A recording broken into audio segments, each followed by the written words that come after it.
మనం నేరేడు పండు తింటాం. నేరేడు పండు తినేసి ఆ గుదురు చప్పరించి పిక్కలు పడేస్తాం. కానీ పండులో ఎన్ని లాభాలు ఉన్నాయో పిక్కలో కూడా అన్ని లాభాలు ఉన్నాయి.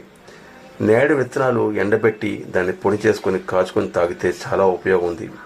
పసుపు ఎండి ఉసిరి కలిపి పొడి చేసుకుని దాన్ని ప్రతిరోజు టీ స్పూన్ చెప్పున రోజుకి 3 సార్లు తీసుకుంటే మధుమేహం అదుపులోకి వస్తుంది.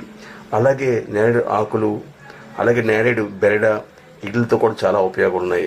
ఆకులైతే కషాయం తాగుతారు. అలాగే నేరేడు బెరడైతే అవి ఎండబెట్టుకొని దాన్ని కషాయం తాగితే చాలా ఉపయోగాలు ఉన్నాయి.